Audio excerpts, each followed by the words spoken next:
আচরণবিধি মেনে চলবে। আমার কথা হলো যে আপনার নির্বাচন আচরণবিধিটা মেনে চলবেন।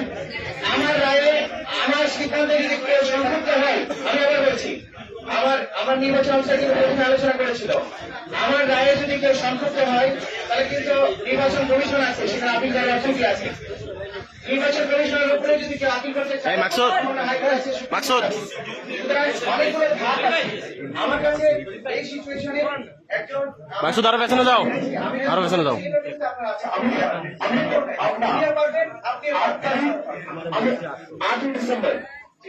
8 ডিসেম্বর উনি হচ্ছেন হাইকোর্টে, উনি হচ্ছেন একজন বিষয় করেছেন 8 ডিসেম্বর।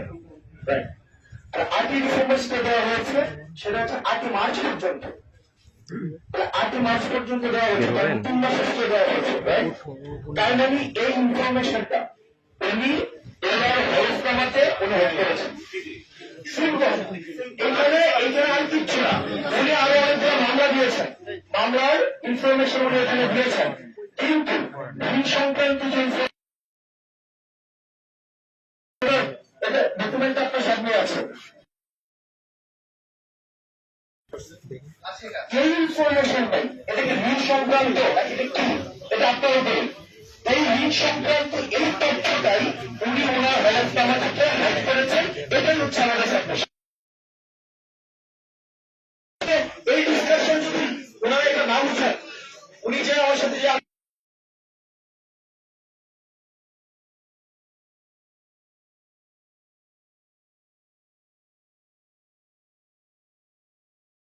যদি কোন ঋণ না থাকে তাহলে বুঝতে অর্ডারটা না যায়। আমার কাছে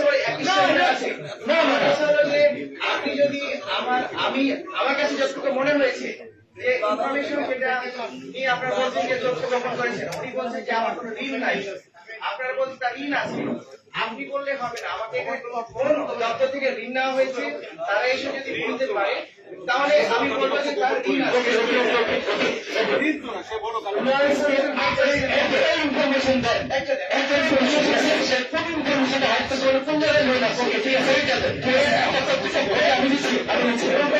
মাধ্যমে আসতে হবে। আচ্ছা, আমি একদম একটা ডিসকাশন